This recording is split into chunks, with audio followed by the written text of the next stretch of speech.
Assalamu alaikum and a very good afternoon. Ladies and gentlemen, I am Dr. Junaid from PIDE. Pleased to welcome you all at the prestigious session of the conference, as it is dedicated to the great founder of the nation, Quaid-i-Azam Muhammad Ali Jinnah. This would be the last panel discussion of the 34th Annual General Meeting, Pakistan Society of Development Economics. The theme of the session is Export Promotion Strategy for Knowledge Economy.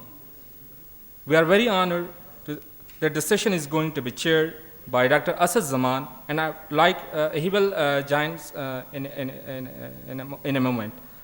Next, I would like to invite Honorable Speaker, Dr. Tariq Banuri, for the keynote speech. Please, sir, come on stage.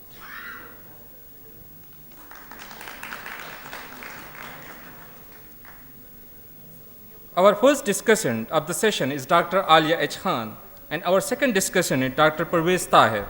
I request both to please come on stage.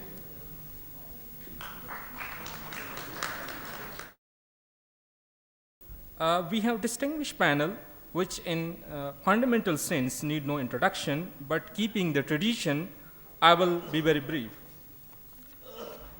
Now, the session chair, Dr. Asad Zaman, is a member Economic Advisory Committee, a Prime Minister of Pakistan, Vice Chancellor, Pakistan Institute of Development Economics, President, Pakistan Society of Development Economists. He also served as a member of Monetary Policy Committee, State Bank of Pakistan, and Director, PSLM and HIGHS Service, Federal Bureau of Statistics, Pakistan. Before joining PIDE, he also taught at top-ranked institutions, including International Islamic University, Islamabad, Lahore University of Management Sciences, Balkan University, Turkey, Johns Hopkins University, Columbia University, University of Pennsylvania, Applied Economic Research Center, University of Karachi, California University of Technology, Center for Belgium International Monetary Fund. He also been elected Council of the Econometric Society. Dr. Asad Zaman holds his PhD degree from Stanford University and MS and BS in mathematics from MIT.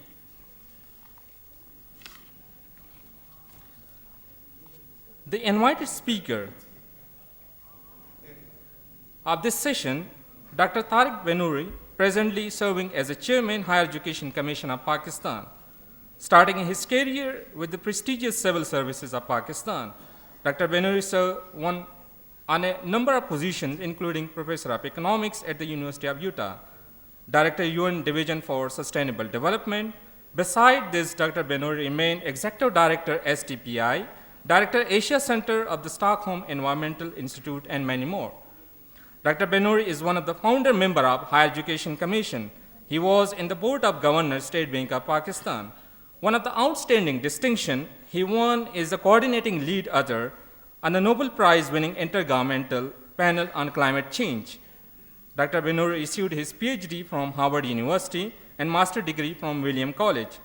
As a recognition of his meritorious services in research and education, the government of Pakistan awarded Sitar-e-Imtiaz in 2002. Now we have two discussants in this session. The first discussant of the session, Dr. Alia Khan, presently the member of Prime Minister Economic Advisory Council, as well as a member of Monetary Policy Committee of State Bank of Pakistan. Dr. Khan is a distinguished academician, a well-known researcher and teacher. She has a vast experience of teaching. She will also acknowledge for promoting research culture during services, especially as a professor in economics at Quaid-i-Azam University. Her expertise is in monetary policy, labor market, and human resource management. She has her doctorate in economics from Illinois University, Chicago. Our second discussant, Dr. Parvez Tahir, is a well-known economist and researcher.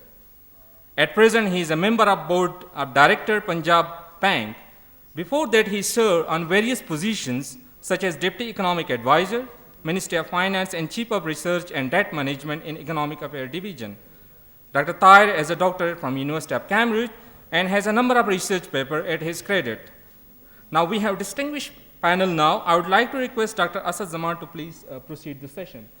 Without further ado, I'd like to invite Dr. Tariq Banuri. Bismillahirrahmanirrahim. First of all, thank you to the Pakistan Society for Development Economics, and especially to Dr. Asad Zaman for inviting me. Thanks also to Dr. Alia Khan and Dr. Parvez Tahir for being here and for agreeing to be the panelists. And my apologies for not being able to send the PowerPoint in time. I was in, since I knew that my friend Dr. Adil Najam had given a speech earlier, and when he gives a PowerPoint speech, my strategy has always been not to use PowerPoint because you can't compete with him. So I was inclined not to do it, but in the end, just as an aid memoir, I thought it might be useful. Ladies and gentlemen, the purpose of giving this talk is to raise some questions about a current issue that people are talking about quite actively, and also to give a reminder of some of the earlier truths that we have already gone through and learned from and perhaps forgotten. So the current issue that we are now looking at is, occasionally I pick up the newspaper and I see somebody talking about the knowledge economy and fourth industrial revolution, etc. But it is oftentimes done in a rather intellectually very limited fashion. So I thought I'd raise a number of issues with regard to that, and then also ask a slightly different issue, which is, supposing we understand what the knowledge economy is, what do we do about it? How do we approach it? So let me start. I think I have a number of questions which I thought I would start with. So the number of questions is, first of all, we keep hearing this word knowledge economy. What exactly is the knowledge economy? In fact, when I read the newspapers, and I will give you some quotes later on, it almost seems as if people are focused only on information technology and technology related services. And that's rather a narrow definition for both for conceptual purposes, but for other purposes as well, and I'll come to that. But when I sort of looked at this term, the first question that came to mind is it a concept? Is it a theory? Is it an action plan? What is it? Generally, when you hear people talk about it, you really don't. Sometimes they talk as if it's an action plan, it's a strategy. Sometimes people talk about as if there is some new theory. The point on which I would like to come back to and convince you is that it's not reasonable to think about it in either of these terms, as a concept or a theory or an action plan, but rather to think about it as a description of the new reality in which we find ourselves. It is a new reality. It's a new world in which we need to strategize. And there also, there's a kind of a broader issue, which is that if you hear the word knowledge economy, should we take it seriously? You do read it in the newspaper quite a bit, and of course, my academic sensibilities kind of cringe at the way in which it is used very loosely. But should we take it seriously? Should we just ignore it? Is it irrelevant to our needs? Right. The main issue is Pakistan has the same old problems. We have economic growth as a problem. We have unemployment. We have corruption. We have governance issues. What use is the word knowledge economy to us in any case? Should we take it seriously? Should we take it half seriously? One possibility is that this is a concept or this is a description that some people have given, which really has no bearing upon the challenges that we confront today, and we should just ignore it and move on with the tasks that we are facing. Another way of thinking about it is that our task remains the same. We do need economic growth, we do need industrial growth, and this is just another way of thinking about industrial growth. A third way of thinking about it is, no, there's a fundamental transformation in the economic system, and we need to take it very seriously in order to understand what it is. My own view is the last one, but I think we do need to engage with it a little bit more before we move forward. I should also mention over here is that I have started hearing this term, knowledge economy, in Pakistani newspapers only in the last 5 years or so. And that also seems quite consistent with the fact that we tend to discover things which other people by that time have forgotten.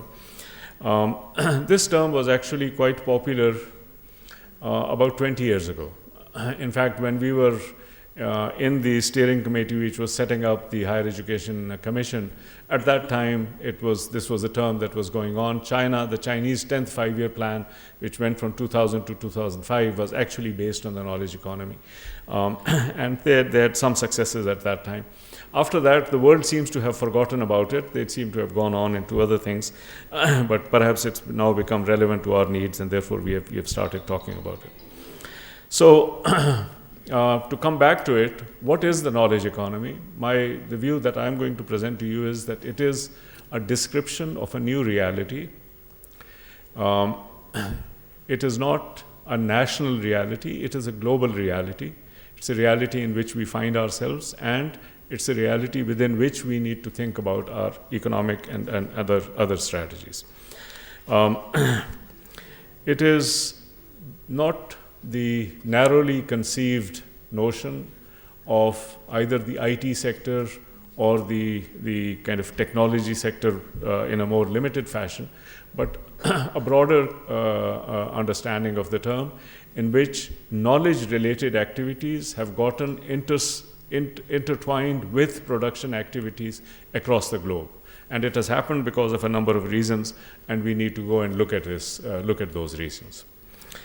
I also have a number of other questions. Is the knowledge economy now reflecting the fact that knowledge is the engine of growth?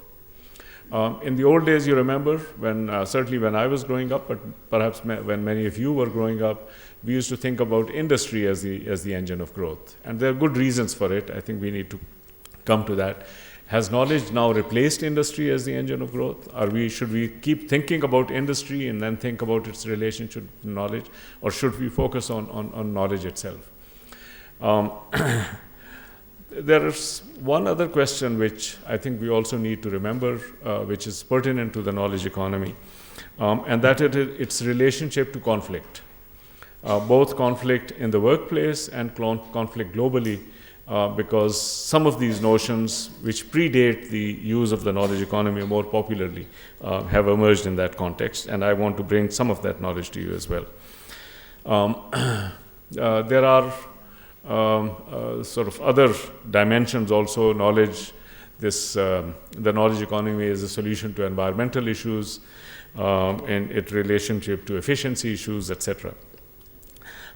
So let me quickly start with some of those things, but please keep these questions in mind. What is the knowledge economy? Should we take it seriously? Is it the new engine of growth? Is it the locus of power conflicts? What is its relationship to the environment? And how do we pursue? What do we do? What is the next kind of a thing? This one I'd quickly jump over, but one indicator that now people talk about, the relationship between knowledge and income. And generally, when sort of, people try to map knowledge indicators and income indicators, there's not only a very high level of correlation, there's a kind of an exponential relationship between them. It's a little bit of a mug's game because the two more or less come out of the same place. Nevertheless, the correlation does tell us something. And at least it tells me that there's something going on which we need to look at seriously. So this is more or less just what I have said. My concern is that in Pakistan, this term has been used rather loosely, mainly to refer to the use of technology, especially IT. And I've picked up a few quotes from recent newspaper articles Present-day jobs will disappear, present-day skills will become irrelevant, petrol-driven cars will be replaced with electric vehicles, government, teaching, healthcare will all be reshaped. But it seems as if there is something of a focus on the IT sector which is central to this. And I'm going to convince you that that is really not quite the right way to think about it.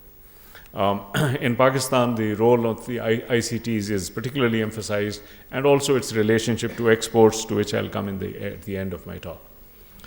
I didn't know where to put this slide, so I might as well dispense with it right now. There are laments about the IT sector because people seem to think that the knowledge economy means the IT sector. Earlier this year, there was a very huge fanfare that Pakistan, for the first time, crossed $1 billion of software exports, of IT-enabled services exports.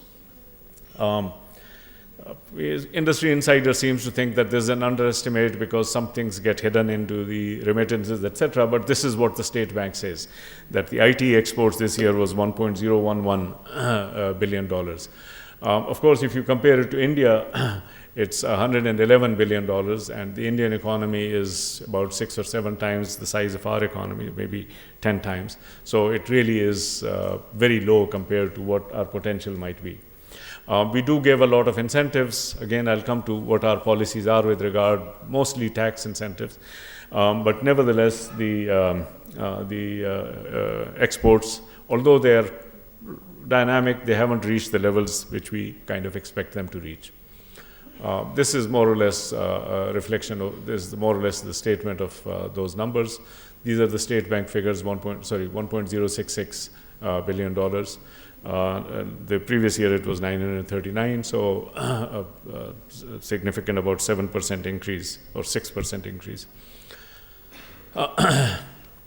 But as I said, the term knowledge economy is actually much broader.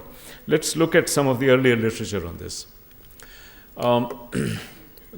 First let me just give you a definition. There are a number of agencies which are now entered into the job of defining what the knowledge economy is. The World Bank calls it an economy based on creating, evaluating, and trading knowledge, where labor costs become progressively less important, and traditional concepts such as scarcity and scale economies cease to apply. Now, this has nothing to do with the IT sector. It's basically have to do with efficiency, right? So that means that the purpose of the economy is the production of knowledge, and other things like scarcity, etc., which are related to resources. That means it's almost like a decoupling of the economy from its basis in natural resources and in human resources. Wikipedia says in a knowledge economy, knowledge is a product. In knowledge-based economy, it is a tool. This is a distinction that people often make. Google calls it, the Google definitions or dictionary, an economy in which growth is dependent on the quantity, quality, and accessibility of the information available rather than the means of production. There are also other indicators. The World Bank has come up with the knowledge economy indicator, which has a number of components to it, which also define it further. But let's go back to some of the earlier literature. The word knowledge economy is not, as I said, it came into popularity in the late 1990s. And we'll look at that somewhat. But am I doing it right? Yeah. So, but it was used much earlier. The first mention that people make, and a number of papers quote this, is Peter Drucker, the great management expert. In his book, The Age of Discontinuity, he mentions the word, the phrase knowledge economy. And he actually quoted the famous economist Fritz Machlup in this regard. And Machlup's notion of the knowledge economy was very closely related to scientific management. So it was related to process. It's the process of production which he was talking about. He specifically referred to Frederick Winslow Taylor, his notion of scientific management. The idea is that, you see, what Taylor had done is that he said production is a kind of a intellectual process. You have to conceptualize and frame it and then break it up so that you can manage it more efficiently. And in some sense, for Makhluk, what he was trying to do is to bring out the informational content of the production process. So production is not merely, just putting some ingredients together, but there is a knowledge content to that, and that knowledge content means that you can increase efficiency as you go along. Now, this is a very interesting thing. So it's no longer that you can think about the knowledge economy as simply a sector, that this is a part of the economy which is the knowledge economy. It is actually embedded into the production process. So the knowledge economy is really a definition of the production process. This is how production takes place. And the reference to Taylor is particularly relevant over here. Now, in this regard, I would also like to refer to some of the other work with which I've been associated. Stephen Marglin, who did this very famous book and then an article earlier on. The book was called Dominating Knowledge, in which I too contributed a couple of chapters. And he used the word systems of knowledge to try to frame the discussion. Steve's idea was that production. Let me go back to one of Steve's earlier points. Steve had written a very famous article in 1974 in the Review of Urban Political Economy, RRPE, which was called What Do Bosses Do? It was an article in economic history in which he had tried to understand or re-understand the nature of the conflict between labor and capital. Now, whereas previously the nature of conflict between labor and capital had been defined purely in terms of the distribution of the share of resources, Steve's view was that it's actually not the share of the distribution of resources, but it is control over the production process. So it was really a system of control rather than a system of allocation of resources, right? So it's not that what comes out, you get 50% and I get 50%, or you get 80 and I get 20. That's not the issue. The issue is who controls the production process. Now, in order to frame that discussion, Steve went into the question of the labor process itself. And he referred to Frederick Winslow Taylor. So his idea was that, look, here is a worker who knows how to do things. And so the worker produces something. It could be a widget, it could be a piece of art, it could be some physical product. And he or she produces it through taking a certain number of steps. And the idea is that if you can break down those number of steps, then you don't need that worker anymore, because then you can actually divide it into routine steps, and you could give it to each individual, to different individuals. This was the idea of Frederick Winslow Taylor in scientific management. It's an idea that was then operationalized in the assembly line, which Henry Ford then introduced. So the relationship between Henry Ford and Frederick Winslow Taylor in the economics or the rise of the factory is very, very symbiotic. So Steve tried to frame the discussion in terms of the control of the production process, and he looked at the control of the production process in terms of the knowledge content of the production. So the process has knowledge content. If you can take that knowledge content out and transform it into a shape in which somebody else can control it, you're basically taking the autonomy away from the worker. That was his idea in the What Do Bosses Do piece. Later on, he revisited some of those themes in Dominating Knowledge, this other book that I mentioned, in which he looked at development as a process of transformation, in which the knowledge content of the production process was again being taken over by a new set of actors. And he looked at weavers in a state in Orissa, in Nowapatna, in the Indian state of Orissa. So he was looking at the weavers and the way in which they had organized their production process. And then he looked at development coming in. And basically the weavers became irrelevant because the factory system took over. It became more efficient, but it also took the autonomy away from the workers. And in order to do that, Steve then talked about systems of knowledge. His basic idea was that people have a framework within which they operate, And that framework is not only a framework that produces outcomes, but it also reproduces knowledge, but it also creates political outcomes, right? So who controls this knowledge? And typically there is, his view was that there is a conflict over the knowledge process, and it is losing that conflict that actually disenfranchises the Noah Patna viewer. Now, the reason I'm saying all of this is that Steve's concern about this entire thing is that production is itself a knowledge-based system, and therefore when we understand the knowledge-based system, we can understand the nature of the conflict that inheres in it, the outcomes of those conflicts, both in terms of the distribution and allocational purposes, but also in terms of political purposes of autonomy, that you need to understand the knowledge side. So in some sense, what he said is that instead of looking at production as a physical process, as a process of the transformation of materials, you look at it as a process that exists in people's brains. And it is this process that actually tells you much more about the outcomes. So his idea was that it is not only conflicts over resources and conflicts over outcomes, but it is conflicts over meanings that are driving the nature of this change. Now, this analysis, both Frederick Winslow Taylor, the Makhlouf's insight, and I presume Peter Drucker's insight, is relevant to how we look at the world today.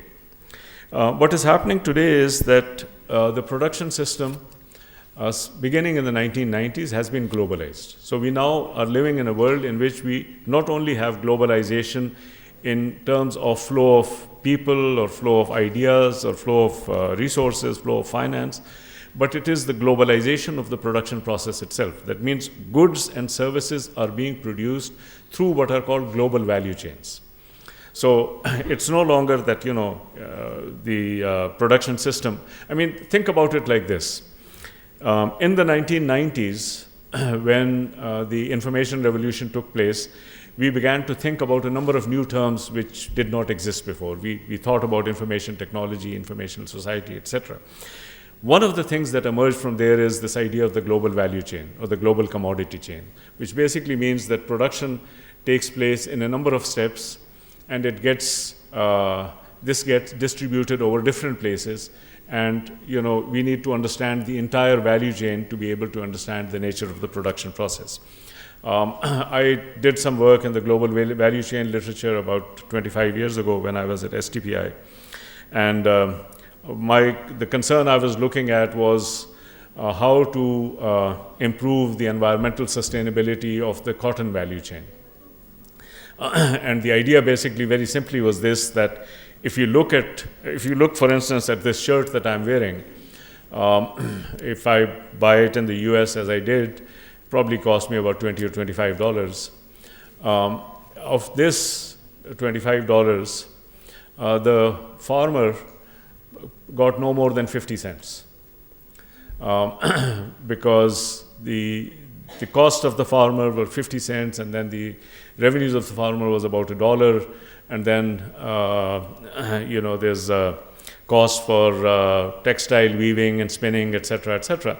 But the bulk of the cost accrue at very different stages of the process.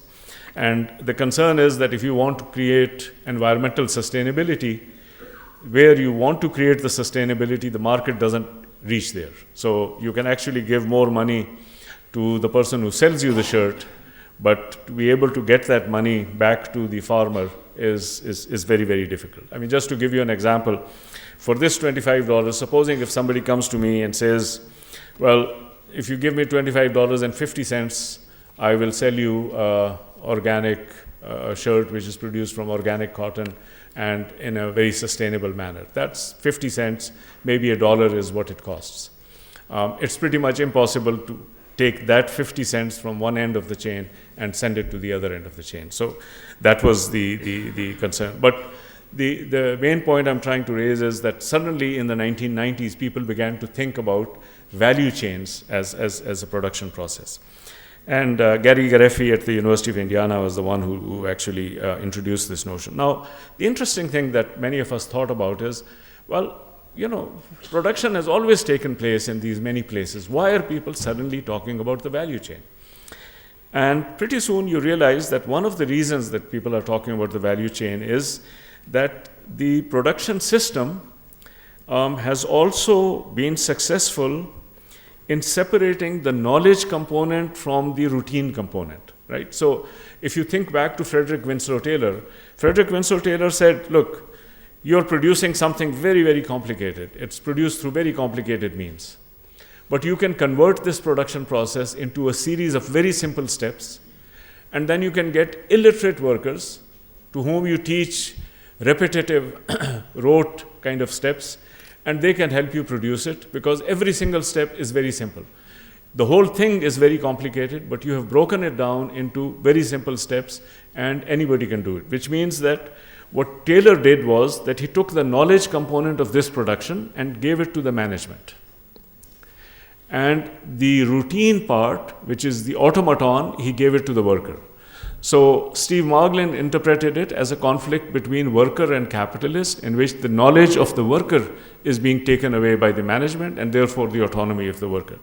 Now, what the global value chain did is that it actually enabled us to take the knowledge component of the production process from one place to the other and leave the routine steps in different countries. One example that people often give is the company Nike's, which was oftentimes in the 90s used as really the representative company which represented the knowledge economy. It's now changed a little bit, but the story in the 1990s was that Nike is a company. It is associated with shoes, but it's a company that neither produces any shoes nor sells any shoes. Think about it. Nike is a company that neither produces shoes nor sells shoes. The shoes are produced by franchises in Cambodia and Vietnam and Bangladesh and Sri Lanka by other companies, and they're sold by Tom McCann and Walmart and other shoe stores in developed countries. So it's produced in developing countries by one group of actors and sold in developed countries by another group of actors, and the bulk of the money is taken by Nike. Now think about it, right? There's a whole production process, and you're really not doing anything in that production process. There's a physical process in which you're producing it, and then you ship it, and then you sell it, and you're neither producing nor selling it, but the bulk of the profit is coming to you. Now, the thing that happened in the 1990s was that both the information technology and the globalization of trade and other flows enabled Nike to specialize in design and leave the routine part to others. So Nike took over just the design part, the knowledge part, and handed over the non-brainy parts to other people. So the routine production process, the sewing and so forth, is done by others, but they have that design in front of them. And the sales part is given to others, but they also are operating on the branding and the marketing and everything else that Nike is doing. So Nike is only concentrating on the brain part. It doesn't dirty its hands with anything. Now, this is the idea that the globalization of system of production creates the ability to extract the knowledge component from the production process. Now, this brings us to another piece of the literature, which is an earlier literature also on unequal exchange. The literature on unequal exchange, as you know, it's a Marxist literature which was looking at the nature of economic change in the post-war period. Names which were associated with Giovanni Arrighi, Samir Amin, André Gunder Frank, Emanuel Wallerstein. The main idea was that you have to think about the productive system as a system which produces value at one end, right? You take some raw materials, and then at the end you produce something which you have sold. So the raw materials cost, let's say, $1, and you sell it for $10. The question is, who gets those $9 in the middle? And so the production system, according to this approach, is a system of extracting that surplus $9. It's a question of whether the worker gets part of the $9, whether the corporation gets it, whether the North gets it, whether the South gets it. Now, basically the idea is that in the earlier literature, the idea was that it was the organized sectors, industry, the larger corporation and the organized sectors that were able to extract the maximum part of the revenues, the maximum part of the surplus from that entire chain. So you can take the whole chain and say how much surplus is being created, who gets what, and that gets determined by some political factors. Now, in some sense, the concern that people now have with regard to this, with regard to globalization and the knowledge economy, is that we might be moving towards a world in which the industrialized countries, not only the North, but also increasingly some parts of the South, the industrialized countries will specialize in the knowledge component, be able to extract the maximum part of the surplus, and leave the routine tasks to the people, to the developing countries. In the earlier literature, the idea was that manufactures were being produced in the developed countries, primary products were being produced in developing countries, and there was an unequal exchange between them. Now people are thinking about the unequal exchange between the knowledge economy and the routine economy. So the world is being divided into the knowledge economy and the routine economy.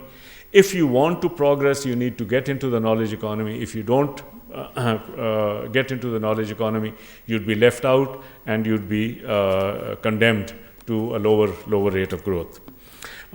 If you go back to the Chinese literature in the 1990s, in particular before the 10th five-year plan, they were actually talking about these things in a very systematic way. There was a big debate, more or less, in fact, even a more heated debate than we are having in Pakistan today. But the big debate at that time was that if you look at the Chinese growth rate had been premised on rapid industrial growth. So if you look at 1970 to 2000, for instance, agriculture grew by about 5 times, industry grew about 25 times, and services by about 13 or 14 times. So the average was about tenfold growth in the economy. But it is the very fast rate of industrial growth that actually led to the rapid expansion of the economy. Their concern was, number one, that the fast pace of industrial growth might actually slow down, number one. Number two, that the fast pace of industrial growth would not lead to the same equivalent economic growth because the knowledge component would extract most of the surplus from it. And number three, that because of the separation of the knowledge component and the routine component, it will not give rise to employment growth as it did in the past. And that's why they felt that China needed a new development strategy to be able to address this. And China actually did come up with a new development strategy, which I will mention in a little bit. So they focused explicitly on the knowledge economy by setting targets for educational enrollment, research and development, etc. In fact, in the 10th five-year plan, the 10th five-year plan allocated 1.5% of GDP to R&D. They didn't meet that target, they reached 1.3. And in the 11th five-year plan, they raised it to 2% of GDP. And similarly, they also set targets for primary enrollment, secondary enrollment, tertiary enrollment. Tertiary enrollment was aimed at 15%, a target that they did achieve, and then continued over the 11th five-year plan also. So there were two very strong pillars of what we would now call the knowledge economy at that time. Another component to this is people talk about, especially now we are thinking about the literature which looks at conflict. In this regard, one mention, the one thing that people talk about is the TRIPS agreement, and the fact that, in some sense, that people were ahead of their times. If you look at the Marrakesh agreement in 1994, TRIPS was actually negotiated after that. But the Marrakesh agreement had one bullet point, had a phrase which said intellectual property. So some of the critics of the WTO and critics of the international trade agreements make the argument that, look, we had no idea what was coming down the pike, but the negotiators from the north already knew that this was an issue, and they put that intellectual property as part of the something to be negotiated, and then we got TRIPS out of it, and the TRIPS is seen as an unequal agreement. It may not be an unequal agreement, but that's certainly how the thing is. Now, I've already mentioned this, that that although the term had an older history, knowledge economy, it re-emerged in the late 1990s. 97 is about the time. 97 was the OECD report. So in the OECD did a report on the knowledge-based economy for all the OECD countries. And then the Chinese government translated it into Chinese, so that it could then be reflected upon, and then a number of other decisions took place. One author called it the knowledge economy fever in China. Chinese translation of the OECD report. The Chinese Academy of Sciences was asked to do an innovation report. The Chinese Academy of Sciences was given a target of undertaking research on innovation itself. The 10th plan targets, etc., were established.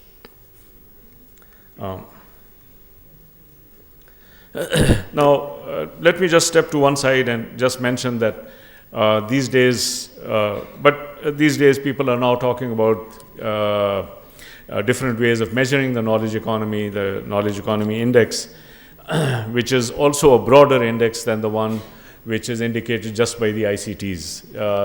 The idea is not only information and communication technology, which is infrastructure, but social capital, economic and institutional regime to provide incentives for efficient use, human capital, educated and skilled population, and another part of the social capital, the efficient innovation system, that people are thinking about the knowledge economy in broader terms with regard to this.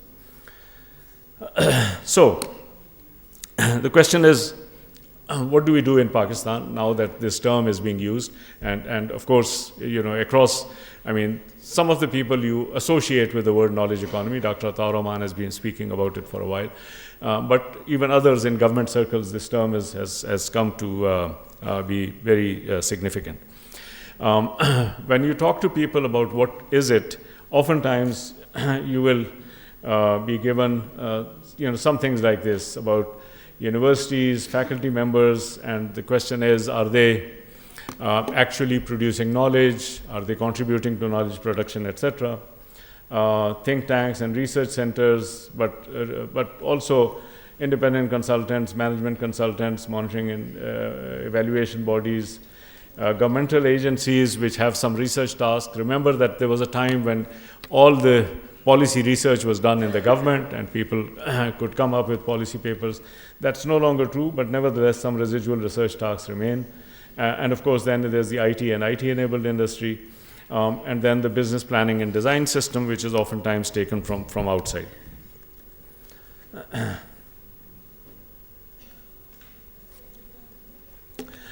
So our approach to the knowledge economy is very simple. We have support for IT-related industry. I've already mentioned there's zero taxes on exports till 2025, 5% cash rewards, 5% sales tax exemption, SEZs, and preferential financing. Starting with the HEC, there has also been increase in financing for higher education, but it's been going up and down, and the lack of consistency actually shows a little bit of a casual attitude towards the knowledge economy. Of course, the purpose is to increase access, quality, and relevance, but we have some concerns in the HEC itself about the pace at which we are pursuing it. Research funding is very much a weak point in the Pakistan approach towards the knowledge economy. As I mentioned, China in the 10th five-year plan in 2000 allocated 1.5% or planned to allocate 1.5% of GDP to R&D. In the event they were able to allocate 1.3%. We don't have any systematic numbers like this. But we do have, the largest single funder is probably the HEC itself. We provide funds for R&D to our universities and their partners. Plus, there's the Ministry of Science and Technology, which has a number of institutions. There are a number of questions about the efficacy of those institutions, and I'll come to that in a minute. There's a PRC system. Again, it has significant funding, and it has done quite a lot for us in terms of the agricultural productivity. But there are also questions about, whether it has lost its dynamism. There's the Pakistan Atomic Energy Commission and a whole research program that has been associated with it. That's probably the extent of the R&D system in Pakistan. And all of this is funded primarily from government sources. And there are also incentives and goals for academia, which is basically giving incentives for people to do research, to produce new knowledge, rather than to just restrict themselves to teaching. Again, we are now reviewing how effective they have been. So, to go back to this, to the main thing is that we have to understand the word knowledge economy in a broader sense. It's not only IT, it's a way in which we solve problems, create designs, and create knowledge which can enable us to move forward. It is a way of looking at the part of the production process which is non-routine. To the extent that we routinize it, that process itself is part of the knowledge economy. But of course, it means research on new knowledge, on new production, or new policies, new plans, etc., some of which are being done over here. Number two, there is an existing system in which we are trying to support this. The thing is that as you look at this, also as you look at the importance that is now in the public domain seems to be given to the knowledge economy, it doesn't seem that this is consistent. That means it doesn't seem as if people really think that this is enough, or it will do what we need to do in order to build the knowledge economy as an engine of growth. So how should we think about it? One way in which people have started to address this question, and particularly coming from the HEC, that is a very common way, is to look at it as a trade-off between quality and quantity. So oftentimes people say that, well, look, our purpose is that we should, start expanding the number of our students, number of our graduates, number of our research papers, etc. And that speed of expansion itself is going to be inimical to quality. And so there is a trade-off between quality and quantity. There is some evidence to support it, that even though the number of graduates has increased, people say that they are not of the same quality as they used to be. Number of papers have increased, but also their impact on the society is somewhat limited.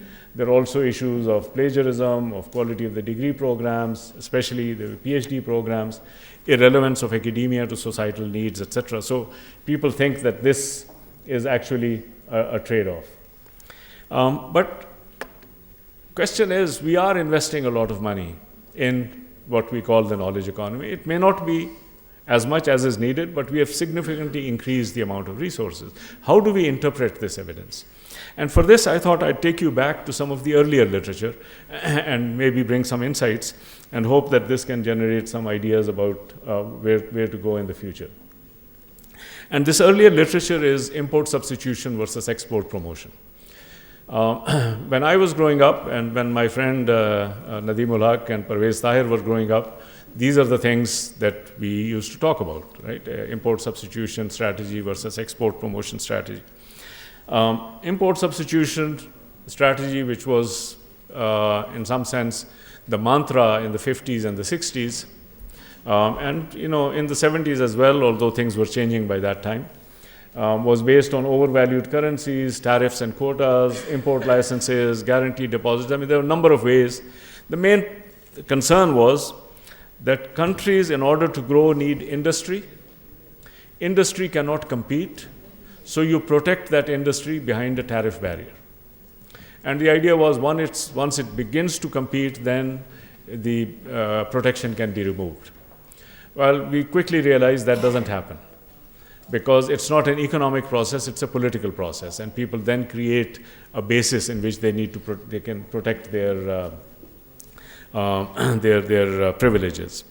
And that led to the idea of a second strategy, an alternative strategy, namely the export promotion strategy, which was picked up initially by the so-called Asian tigers. I mean, initially by Japan as well, but Asian tigers.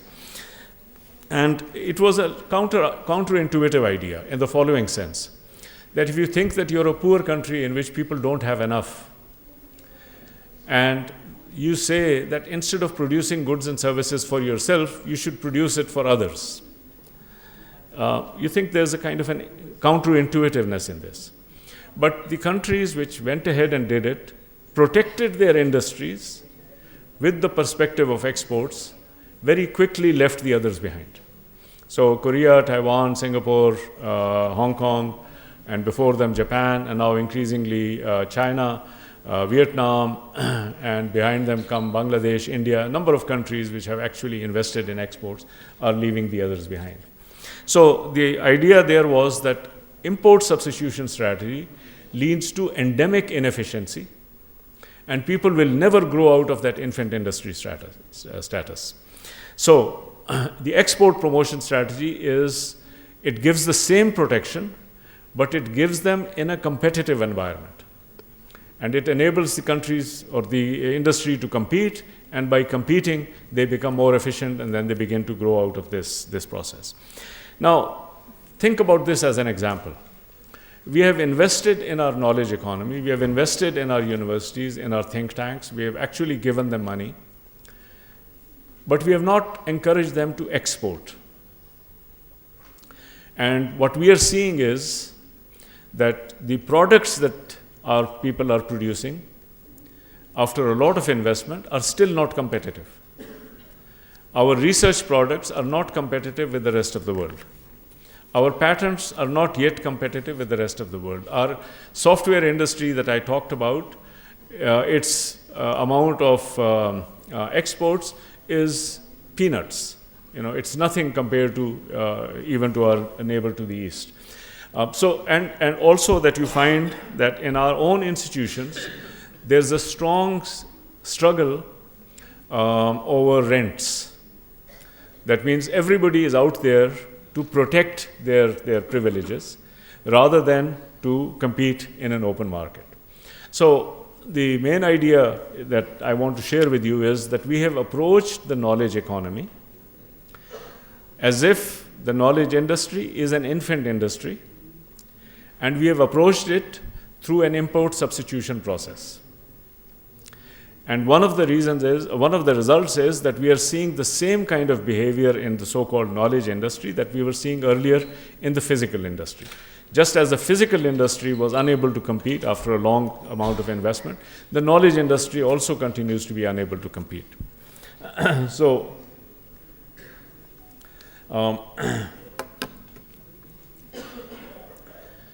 how do we actually so this is the way we have approached it.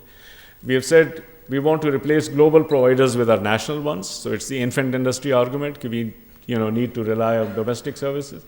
We protect our domestic services, protect our graduates, we give them jobs, we give them entitlements, we protect our knowledge products. We don't talk about quality, because talking about quality is competing with the rest of the world, and we don't want to compete with the rest of the world. We have brain drain laws. We don't allow our people to go out, and if they go out, we try to bring them back, and I'm very much guilty of that. That's what I'm trying to do all the time. We have an absence of a global education policy. All the countries, many of the countries in the world now have global education policies. How do our people go and educate others? Malaysia has a global education policy. China has a global education policy. Turkey has a global education. Of course, UK and US have had global education policy for a long time. They have ramped up this thing. They want to teach others. They want to offer those services to others. They want to attract students. They want to give advice to others. We haven't done any of that.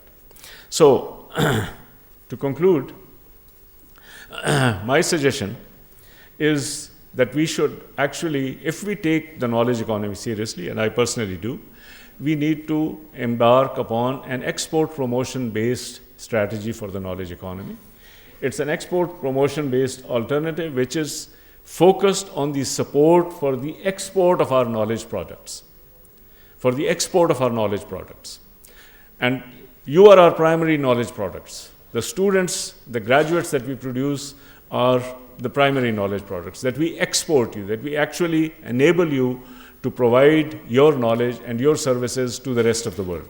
We actually position you, we enable you to provide those services. We upgrade the knowledge components of our traditional exports. That means we don't want to be stuck in the low quality exports. We look at our exports and we try to bring in the knowledge components and we focus on upgrading them, so we have a strategy to do that. We shift non-traditional exports into the exports category through knowledge investments. So the non-traditional exports,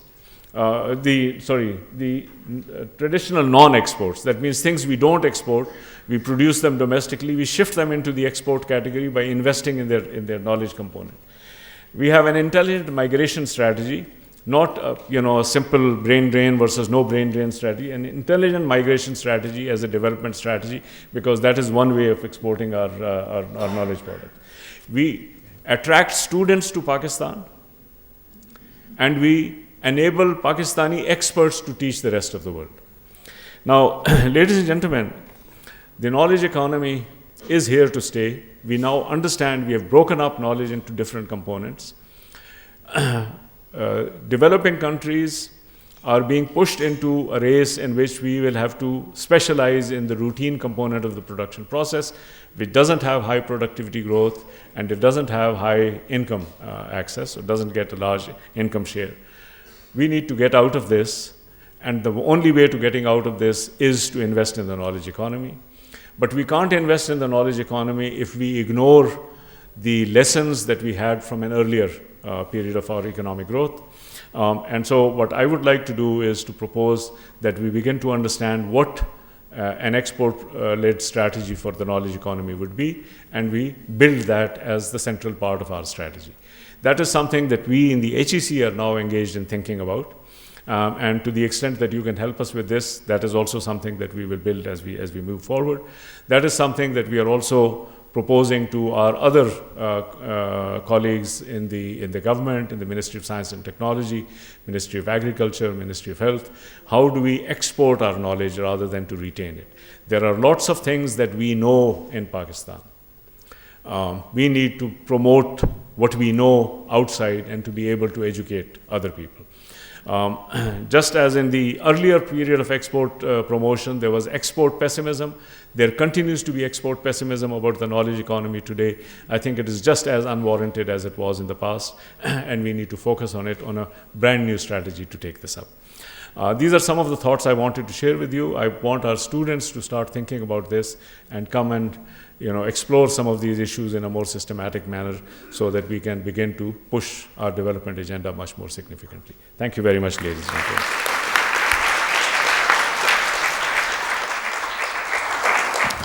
That was such an inspirational speak that I feel motivated to take a minute or two. First of all, this session will be ending in half an hour. We'll give 10 minutes, and there's 10 minutes to the discussants and 10 minutes for discussion. But usually there's an annual general meeting, that's what it's about, but we haven't had them for a year or two. But I have been thinking for a long time and to make it operational that this PSDE exists in name only, the Pakistan Society for Development Economics. Basically it's this event and it's run by PIDE, there's no difference. But now I'm going to want to actually activate it. So we will have a separate annual general meeting.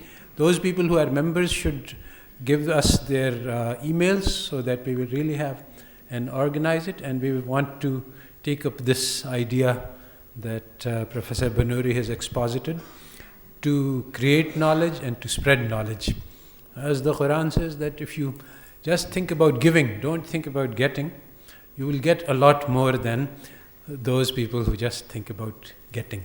So I'd like to invite Dr. Alia to give her comments on this. Thank you.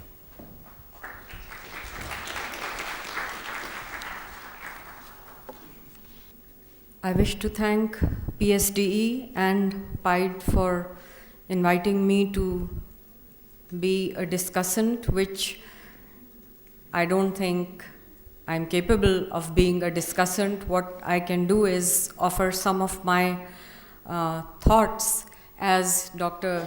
Tariq himself said, as a panelist. I'm glad he used that word.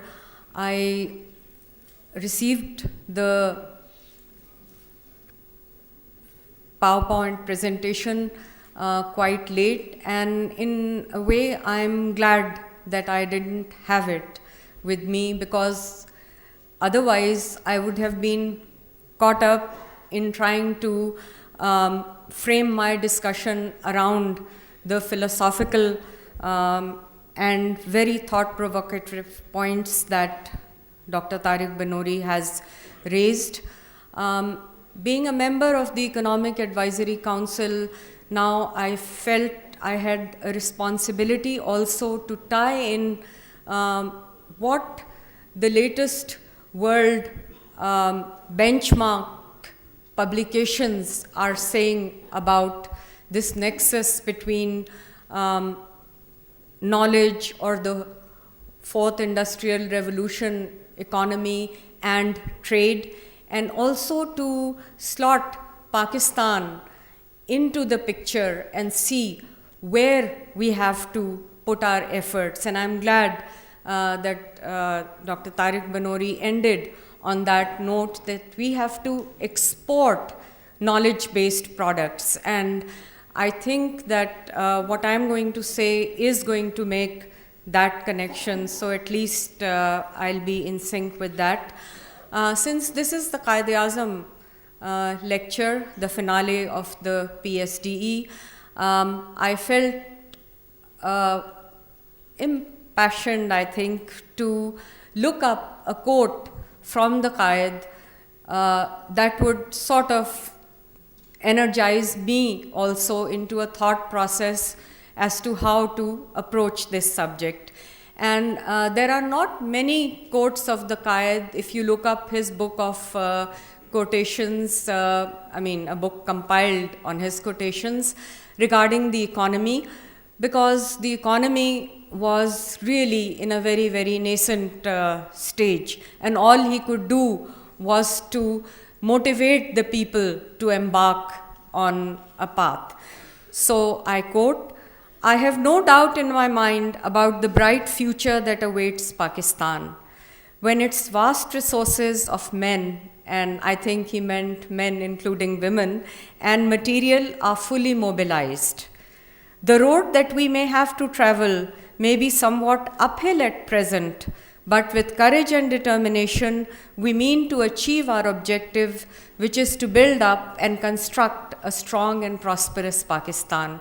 So I think I would like to begin with this spirit, even though the picture of the export performance of Pakistan, which I think I do need to reiterate in the limited time that I have, is important, because that will give us a sense of the distance that, or the road that we have to travel, which the Quaid has sort of chalked out for us.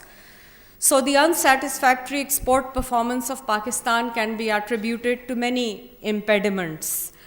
The key impediments include narrow product and market concentration, eroding competitiveness, or rather weak competitiveness. It's not that we were very competitive at any time. Unpredictability of policy, high costs, and investment trade disconnect. Textiles and clothing sector, which contributes about 5% to global trade, dominates the country's exports, as all of you know, accounting for around 58% of our total exports in 2017-18, while more than 50% of our exports rely on only 4 markets. So nearly 60% of our exports go to only 50% of our exports go to only 4 markets: USA, EU, China, and Afghanistan. So we have to diversify. Trade potential remains underexploited in the regional markets. And why am I focusing on regional markets? We just heard a very extensive panel discussion on CPEC and economic corridors and regional connectivity. So it's important to think about how the knowledge economy can enable us to take maximum advantage of an economic corridor like CPEC also. Now, since the topic is knowledge economy and export promotion, I looked up the latest World Trade Report published by the World Trade Organization. It is recently released on October 3rd, 2018. And there are some very interesting messages in that report which I would like to share. And the first message is that technological advances are not a guarantee of greater or of stable trade growth or economic integration. So even if we have technological advancements domestically, there is still a step further. And what is that step? It is the ability to manage technology-driven structural transformation. And I think Dr. Banuri referred to processes, and this is exactly the point, that we have to absorb the technological advancements in our processes. Remember, about 90% of Pakistani manufacturing takes place in small and medium-sized enterprises. And SMEs are globally known as being more primitive than what we call LSEs or large-scale enterprises. So one of our challenges is how to take the knowledge economy into our small and medium enterprise sector. And it's a challenge worth taking for Pakistan. We are entering a new era in which a series of innovations that leverage the internet, and I know that when Dr. Banuri was saying that, knowledge economy is not IT, I was thinking about this issue, but I still feel that I need to talk about it because it is now very much related to trade.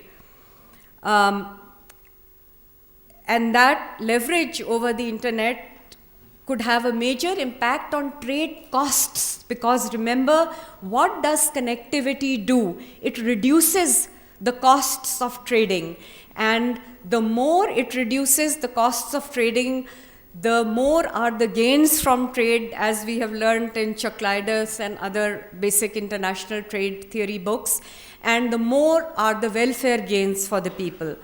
And what are these technological advantages? Sorry, Dr. Banuri, but I'm going to list them out. The Internet of Things, IoT, artificial intelligence, 3D printing, and blockchain.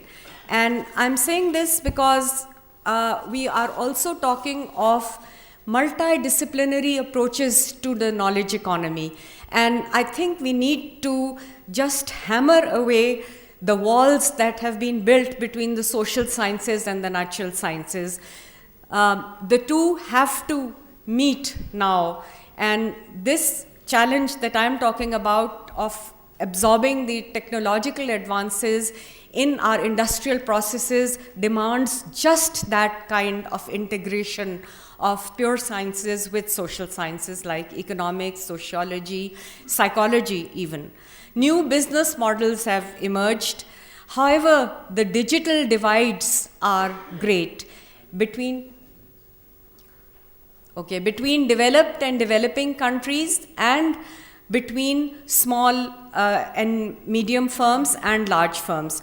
Okay, now since I have only 2 minutes, I would like to take advantage of another recently released report which talks about the future of the readiness for production and where does it slot Pakistan. Because unless we analyze our position vis-a-vis other countries, whether in the region or in the world, we are not going to pressurize ourselves to reach the goals that we should be aiming for. Pakistan is slotted in the group, which is a huge group of 100 countries, but Pakistan is on the lower rung in that, which are called nascent countries. What are these nascent countries? They have a limited production base and exhibit a low level of readiness for the future through weak performance across drivers of production. And I'll just take 1 minute more and tell the audience what the drivers of production are. The drivers of production, the first one is technology and innovation, and out of a 10, we get a 3.18, so not good. Human capital, 3.65 out of 10. And remember, there are multiple indicators behind each driver, so if any of you wants to really understand the micro components of this index, go to the World Economic Forum website and look up this report. It's an excellent report to read in your free time. Global trade and investment, which refers to Pakistan's connectedness with the global trading scenario, 2.72, so even lower than the previous two. Institutional framework, which are all the rules, regulations, and competition policies, etc., 3.67, so slightly better. Sustainable resources, 2.88. Demand environment, which is very optimistic, that is 5.37. So Pakistan has a great potential to trade. That is, the bright message from this drivers of production index. So since my time is up, I will leave it at that, but I think what I really learned while I was preparing for these discussant remarks was that this is a highly under-researched and I would say under-debated area for Pakistan, and we really need to convene much more discussion groups and brainstorming sessions and look at the data presented in these reports and our own data sets also to see where the efforts have to be sort of focused in order for us to get the maximum mileage and to walk the road that Quaid-i-Azam sort of pointed us towards in a fit way. So we have to go to the gym for that, the knowledge gym. Thank you very much. Now I'd like to invite Dr. Parvez Tahir. We have only 13 minutes left. You can take all 13, we won't have any. Okay, no questions. Huh? Good for Tariq. Well, I thought when I received this invitation and the topic was a bit puzzling, I thought they think Tariq has some quick cookbook recipe for doing something about our export cul-de-sac. Gladly, that wasn't the case.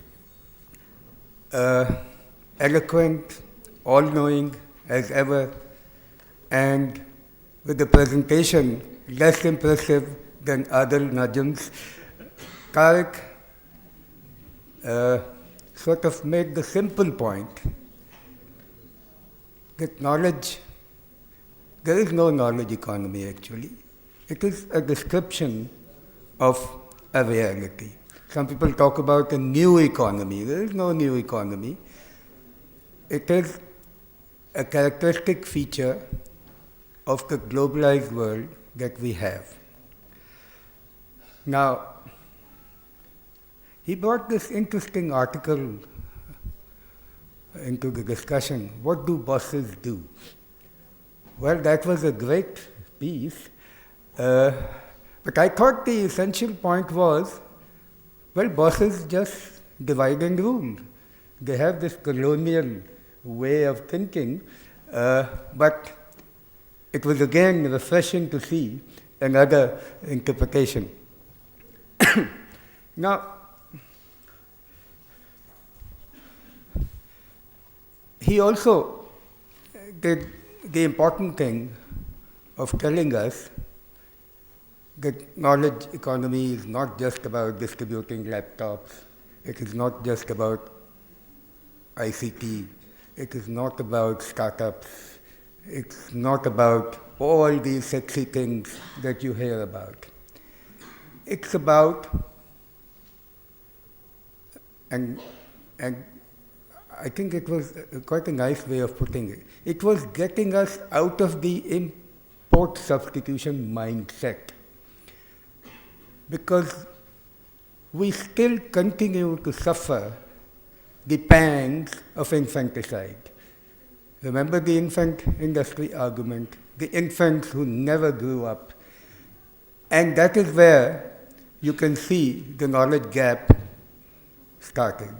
Now, how do we deal with this situation? And Tariq is head of Higher Education Commission, and people do look up to the Higher Education Commission to sort of contribute towards bridging this knowledge gap that we have. And I have to go back to the early days of Higher Education Commission, and in the CDWP, when these initial projects were brought up, they were all brick and mortar projects. We have to have this big nest, we have to have big campuses, and so on and so forth. And I kept asking Professor Akaraman, but you should be investing in faculty. That is the most important thing. So they brought up next time a program, this famous PhD program, but with a very complicated selection criteria. I said, why don't you just say these are the top 20 universities of the world? Anybody who gets admission there will get the scholarship. No? So, again, an import substitution mind was at play there. I think these things have to be fixed. And, Srafa produced that famous book, Production of Commodities by Means of Commodities. I think you need to write a book, Production of Knowledge by Means of Knowledge, because without knowledge, and I think I'm going to end there, I have already given you a difficult task. Without knowledge, there will be no production of knowledge. Thank you.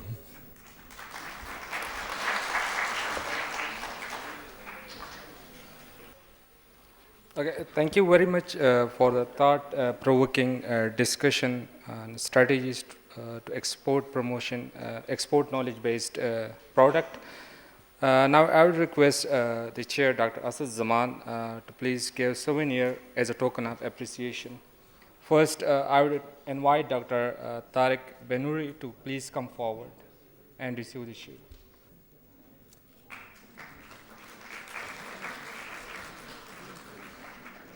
Dr. Alyaj Khan, please come forward. Thank you. Please come forward.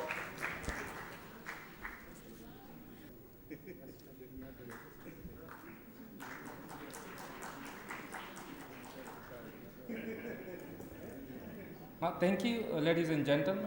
This is the end of the Quaid-i-Azam session. It's basically the last session of the AGM meeting. I'm thankful to all guests of honor and participate.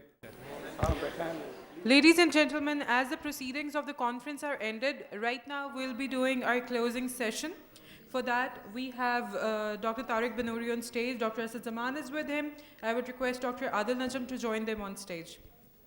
We can see the conference was very successful. I would request Secretary PSDE, Dr. Fazal Hussain, to give his closing remarks. Bismillahirrahmanirrahim. Assalamu alaikum, everyone. Now we come to the conclusion of the conference. And it has been a long 3-day conference that started 9 in the morning and almost ended 9 in the night. And you can well imagine that organizing such an event is a huge task. And it would not have been possible without the efforts of a dedicated team. And the financial supports extended by our sponsors is also worth mentioning. So I would like to take this opportunity to acknowledge the efforts of all, and I'll hand over to Firdabat to call upon the sponsors after. We'll start this closing ceremony and giving away the souvenirs. First of all, I would be delighted to give the souvenirs to the sponsors. First of all, IFPRI. The representative from IFPRI, please, can you come on the stage? PPAF. IFPRI. Planning, Development and Reform Commission. Asia Foundation. Next is FES. Any representative from FES? HEC. I think we should just present it to Dr. Tariq Banuri. Dr. Asad Zaman, can you please present it to Dr. Tariq Banuri?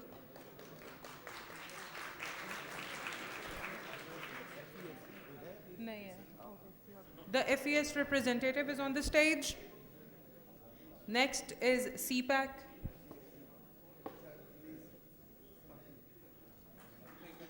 Last but definitely not the least, ILO. Any representative from ILO? Next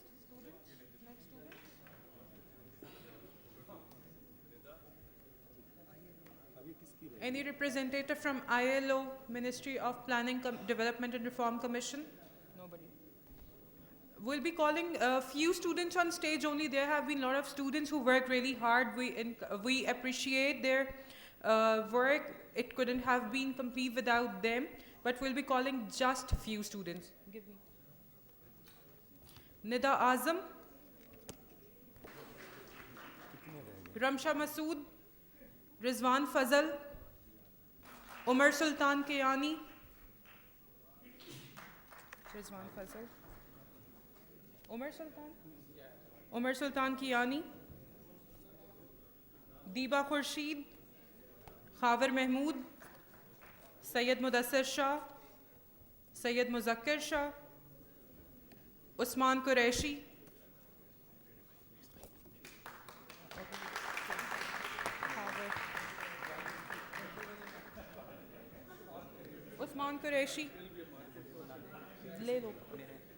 Khadija Umar,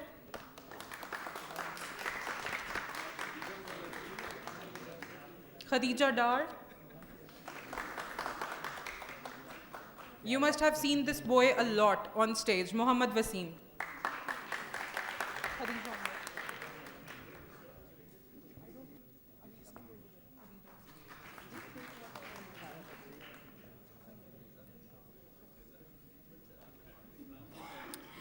We have some more certificates, but we'll be just sending to the departments. All the volunteers, please collect the certificates from your departments. Now, the team. The conference wouldn't have been completed if their efforts were not there. First of all, Dr. Talat Anwar, Co-Secretary, PSDE. Dr. Nadeem Ahmed Khan, Joint Secretary, PSDE. Dr. Atikur Rahman, Joint Secretary, PSDE. Dr. Saud Ahmed Khan, Joint Secretary, PSDE. Mr. Azizullah, Coordinator, PSDE. Mr. Adil Amir, PSDE Secretariat. After the PSDE team, there are some shields, the souvenirs for the auxiliary committee's chairpersons. Dr. Abdul Jalil, in charge for all the technical sessions. Ms. Sophia Mansouri, Secretary, Media and Outreach. Mr. Ghulam Yunus.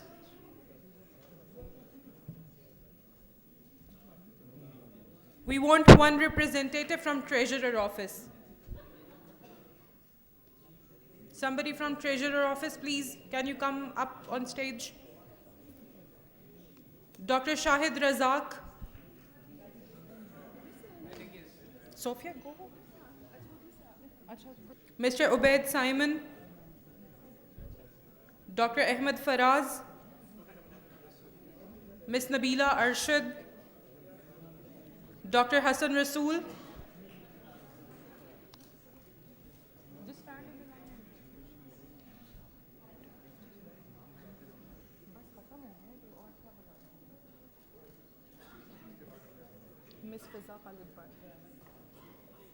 Ms. Fiza Khalid Bhatt, Coordinator, Conference. That's me.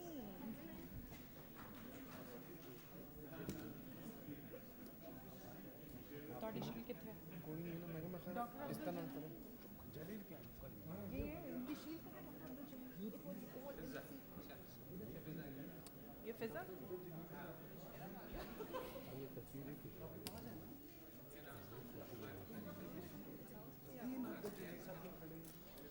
क्यों late हो रही है मेरी